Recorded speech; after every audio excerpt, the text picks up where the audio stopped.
shoes ahead. Plus, 3 lawmakers resigned from South Carolina State House. Will explain the reasons why. And animal abuse is on the rise in Georgia. How state lawmakers are cracking down on the issue as your news at 10 starts now. Live from Television Park, this is WJBF News Channel 6 at 10 on BTV. Good evening, everyone. I'm Dee Griffin. Thanks so much for joining us. Coverage you can count on begins with the Richmond County School System naming a new superintendent. On a 6-4 vote, Dr. Melinda Cobb was selected to fill the position permanently. Dr. Cobb has served as the interim superintendent for the past 8 months. When we sat down and talked about what we wanted to do, we looked at the continuity of continually working with someone who not only knew our system, but was a member of our community. And Dr. Cobb, as you know, has been with our community from the very beginning. She is the prime example for our teachers, our families, and our students that you can start in this school system and work your way to the top. She started out as a teacher, worked her way up to being a principal, then worked her way up into senior administration, and now we are excited to have her as our next superintendent of schools. Dr. Cobb will begin her role as superintendent tomorrow. She will be sworn in at a later date. Well, thousands in Augusta are facing bigger tax bills this year. Commissioners approving a $54 increase in garbage fees. This will eliminate the shortfall under the current fee. City leaders also approving new street light fees that include a $10 increase on residential properties, $180 on commercial properties, and a new $45 fee on properties that haven't been billed before due to not having street lights on their streets. We made some tough decisions today. We had to make them. As you know, street lights has been running at a deficit for a lot of years. Trash service is something that we've been grappling with for the longest, and at least, if anything, we came up with a decision, even though I'm not pleased with it. City leaders also voting to move the referendum for the next phase of the SPLOST from November to next May. Well, it's time now for a first look at our forecast with meteorologist Miller Hyatt, and it was a warm day, but I'm glad to see the sun came back.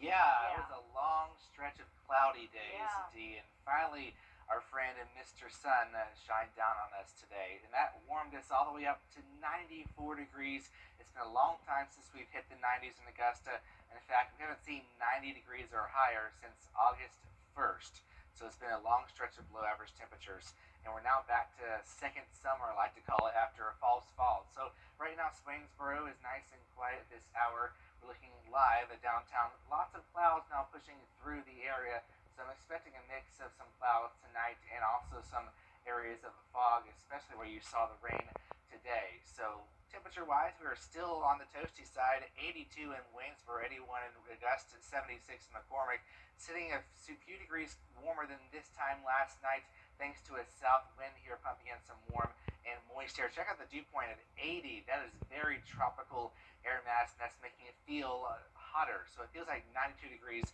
in Waynesboro, 88 in Augusta. And out the door we go tomorrow. Could have some stray showers or storms, but otherwise it's going to be hot and humid. Plus, we're tracking a tropical storm Aaron, but will it impact us? I'll have the answer coming up, Dee. All right, thanks so much. We'll see you then. Well, something unprecedented happened on Monday. 3 lawmakers resigned from in Aiken. Senior residents at Cumberland Village are heading back to school thanks to a new program. It's called Cumberland University, and it's thanks to a partnership with the Center for Lifelong Learning at the University of South Carolina, Aiken. It's a new way to recognize residents who take 6 or more courses. Courses range from history to literature to computer science and local culture. We just want to help our residents keep them engaged in learning. Your mind's active, your body's active. You just live the kind of life, and we like to spoil them. So we're going to drive them. Not everybody has a car or likes to drive or find parking, or we just drop them off at the front door and off they go. After completing their 6th class, the students will receive a Cumberland University diploma and a spring graduation ceremony. Classes at USC Aiken officially start Tuesday, August 19th. Well, we have a couple of programming notes for you. This Friday, Game Night Live will air on WJBF at 7:30 p.m. Stand Up to Cancer will air Saturday morning at 2:05, and 2020 will air Sunday at 2 a.m. On Saturday, we are broadcasting the Carolina Panthers preseason game against the Houston Texans at 1 p.m. The German Super Cup will be held on MeTV and will be shown on MeTV, channel 6.2 at 2 p.m. Well, dust off your telescopes or your cameras. We've got a meteor shower tonight that peaks. I'll have your forecast coming up. The Giving Your Best Award salutes volunteers in the CSRA for going above and beyond in our community. The Giving Your Best partners congratulate our latest winner, Janine Owens. Over the last decade, she's fostered some 90 children and adopted 6 of them. She also founded a support group, Safe in the 7. Giving Your Best is brought to you by Science Co., Piedmont Augusta, Security Federal Bank, and News Channel 6. Drive with peace of mind in a certified pre-owned buying. Easy. For years, WJBF News Channel 6 and our partners have championed local families through our Children First campaign. Together, our mission has always been to strengthen our community by uplifting children and their families across the CSRA. Count on News Channel 6 as we make a difference in the lives of local children. To learn more, visit WJBF.com/Children First. WJBF News Channel 6's Children First initiative is sponsored by Bridgestone and by Costello Law Firm. Is rainy weather putting a damper on your day? Enter to win your very own live Viper 6 umbrella today. Visit WJBF.com and click on Contest and fill out the entry form for your chance to win. Getting your hands on a live Viper 6 umbrella has never been easier. That's right. Lucky winners will be announced weekdays on News Channel 6 at 6. Who knows, it could be you. Sponsored by Busby's Heating and Air. When quality matters, call Busby's. Trusted since 1945. Now, your most accurate forecast with WJBF Live Viper 6. Happy Tuesday, everyone. We've got a quiet night right now, but it is much warmer than we have seen. All those below average days are pretty much gone, and now we're seeing above average temperatures. Today we hit 94 degrees. Right now it's 81, but it feels like 88 degrees out there. Very soupy with the dew point close to 80, so that is very high, more like tropical air mass as we have a soft flow out of the Atlantic here. So we do have some random storms. Northern Georgia pushing towards western North Carolina and the upstate of South Carolina. But here in our area, we're just left with some leftover clouds. And we'll see some fog develop in some areas overnight. Otherwise, nice and quiet and warm. So high pressure is centered over the Atlantic here. Then we have a cold front off towards the west, so we're sandwiched in between the two. The big story in the weather department is Tropical Storm Aaron that has winds of 45 miles per hour here as it spins in the central Atlantic. And as we look at its path here, it continues on a westward trend here, gaining strength Cat 1 on Friday morning. Category 3 major hurricane possible Sunday around 2 p.m., 115 miles per hour winds. Now notice the cone of uncertainty widens because some models are still not agreeing with each other. So it could go as far south as Puerto Rico or as far north closer to Bermuda. But eventually I'm expecting it to turn northward as this high pressure weakens that allows sort of an escape route for Aaron here to be turning north. Notice all these models here that are starting to turn northward, which is good news for us. However, we're still several days out from it getting closer to the United States. If we do see any impacts at all, but right now it doesn't look likely, so that's good news. Futurecast here at home in the meantime, we're looking at some more of those typical showers and storms tomorrow afternoon, but less in coverage than today. And then going into tomorrow night, drying out, and then waking up Thursday, more of the same with some clouds and fog, and then that's going to lead to some showers and storms late in the day as a frontal boundary is going to help bring in some extra lift here as we go towards Thursday night and Friday. So notice here, rain chance is still pretty slim, but I might have to bump that up a few percentage points as we do have some increasing moisture from that front. Temperature-wise, holding steady in the low 90s across the area. So for tonight, we'll see temperatures around the low to mid 70s, and tomorrow temperatures right on average at 93 degrees. So your 10-day forecast looks like this. We've got the summer temperatures here to stay. So I hope you enjoyed the nice brief cool down, because the heat miser, is like I always like to say, is back in town. We have a second summer, and that's what we're going to be dealing with for the foreseeable future with highs near 90 degrees. Okay, well, at least we're not up at the 100s. So on Yes, that. that is the bright side of things. Got to be positive. All right. Thanks so Yes. much.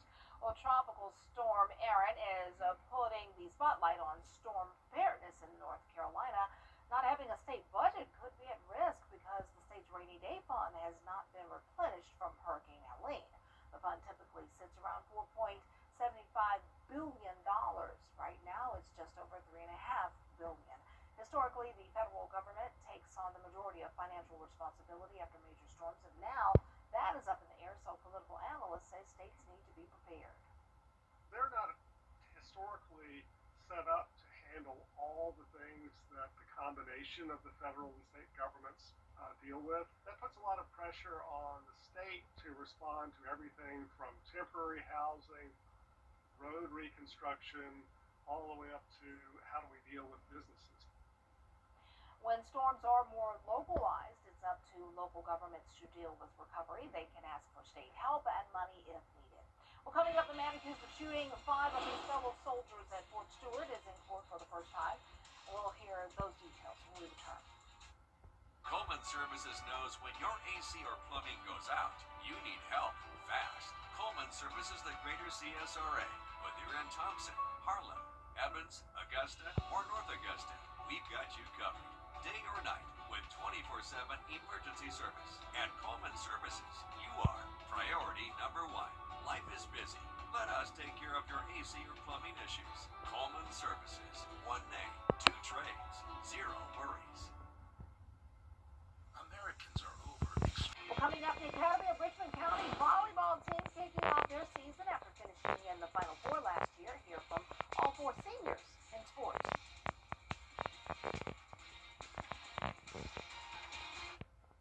I was walking home. A car knocked me down, ran over my foot. She jumped in the car and drove off, and I was just left there. I was worried about everything. I called Austin Jackson. The firm came literally to my rescue, and I'm so grateful. I was told, we don't want you to worry about this. We have this for you. Austin Jackson is Augusta Scott. I'm married, and I'm an actual client of Austin Jackson. The NASCAR Xfinity Series is now WJBF sports coverage you can count on. Well, it's not just football season that's here. Volleyball teams getting their season started, most notably the Academy of Richmond County Musketeers.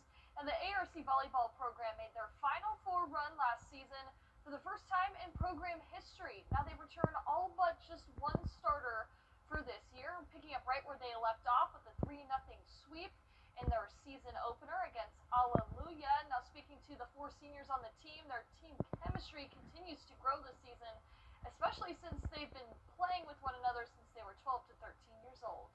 We've built a lot of trust. Like, I always know that all of them are going to do their jobs, and I think that they have the same faith in me. So I think that just knowing that everyone's going to be there and be a part of the team allows everyone to just play their best game. Everyone here wants to be here and is putting everything they have on the court. So I think I want to continue bringing that to my team and continuing giving everything I have. With the skills we're all at, we are each pushing each other to get better every time, and it's when I see my friends here with me, that just makes me want to do better. Majority of us played through the off season for the rest of the year for clubs, so we still got better doing more advanced things, playing for more advanced clubs. Then we'll hopefully be able to come back and be individually a step better than we were last year. Now the Musketeers will face off against Grovetown on Thursday. Now switching gears to softball, the GHSA opening up their season with the Harlem Bulldogs hosting the Lakeside Panthers. Now a Columbia County matchup, yet in different regions. Harlem in 3A, while Lakeside in 4A. The Bulldog offense exploding early on. Chloe Gent rips a single past the third baseman into left field for a base hit. Now still the third inning, Kensley Morton skies one out to left field, but it is dropped, so another run comes in to score. Then Olivia Wenzewski, the first baseman with a sharp line drive, that saves it just fair, scoots past the third base. The Bulldogs run rule the Panthers 16-2. They improve to 3-2 on the season. Up next, they'll face the Grovetown Warriors Thursday at 6 p.m. Well, college football teams just wrapped up their first scrimmages of their fall camp, with the Georgia Bulldogs getting their first one in earlier this week. Now, Coach Mart said he was impressed by the special teams during the scrimmage. He's also put on a big focus on the offensive line, where they saw 4 players leave last season to play in the NFL. That'll be a big emphasis this season, especially to open up the run game and protecting quarterback Gunnar Stockton. We'll continue to see an identity of toughness, physical, setting edges in the run game, hitting the defense, and it's what we have to be, and we need to have a great run game to, number one, help our quarterback, relieve third longs, feature backs, and then utilize play action. Now the Dogs will have at least one more scrimmage before kicking off their season against Marshall. Dee, back to you. All right, thanks so much. Coming up, a little boy using his actions to inspire families to push for the impossible. We'll have the story after the break. The WJBF Scholar Athlete Awards honor high school students from around the CSRA for outstanding achievements, both on the athletic field and in the classroom. I'm Tamika Lampkin from Jefferson Energy Cooperative. Being a Scholar Athlete means excelling in both the classroom and in sports. If you know a high school senior that thrives in the classroom and on the athletic field, we encourage you to nominate them for the Scholar Athlete Award. Here's how. To nominate, go to WJBF.com and click Scholar Athlete Award under the Sports tab. Want to get up close and personal with the weather? Request a school visit from the live Viper 6 weather team today. It's a cool and exciting way to bring the fun and fascination of weather to students of all ages. Or take a field trip to our state-of-the-art studios at Television Park in Augusta. It's an interactive experience your class won't forget. Request a live Viper 6 school visit or studio tour by signing up today at WJBF.com/school visit. You think those streaming shows are special? Well, I don't like it, because Antenna TV has always been streaming. Action! Romance. Enough already! Suspense. Drama. I think I'm going to faint. Who needs streaming when you have Antenna TV? Coming this fall to WJBF 6.3.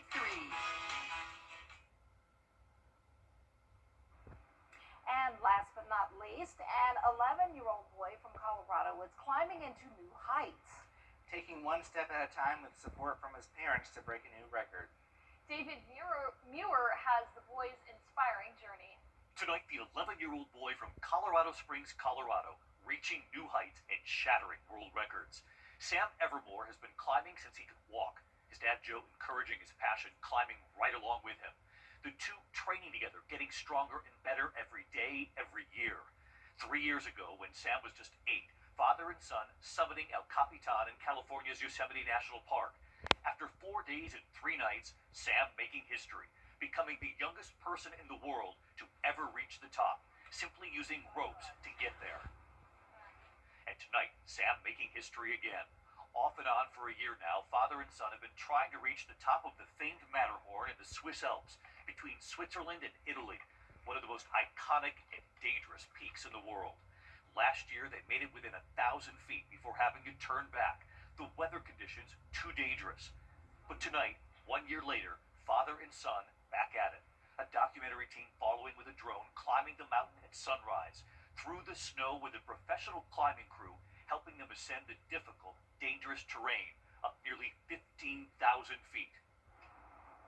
And this is the moment Sam, holding the American flag, makes it to the top. All right. That's the summit. Congratulations. Good job. Tonight, Sam is now the youngest American ever to summit the Matterhorn. And right here tonight, hey, David. Sam and Dad Joe back at base camp, telling us they got a little sunburn, but they got a world record too. I'm hoping that my story inspires fathers and sons to get out and do something that seems impossible. I would be too afraid of heights. I could. Same. Yeah. That was quite the mountain. I was a little bit scared watching that. I'm like, please don't fall off. No, that is so cool. That is very cool. I applaud anybody who could do it. I could applaud anybody. Yeah. Well, the temperatures are climbing to new heights. In the I get it. 90s, how to transition there. See what you did there. 93 tomorrow, so don't see the false fall like we were with, sadly, but We were typical seeing this up and down temperature trend here. But if you like the warmer air, you'll like the forecast. So just have the sunscreen on. It's going to feel like 106 degrees tomorrow. Maybe a stray shower storm. Some increasing chances of rain as we go throughout the rest of the forecast. But just very typical August weather. We're back to that over 100 degree Yes. index. Oh, man, it's back. It's I back. enjoyed our little break though. The sweaty dude's back. Oh, well, the news continues at the top of the hour on News Channel 6 and 11. Hogan's Heroes is next on ETV. Have a great night.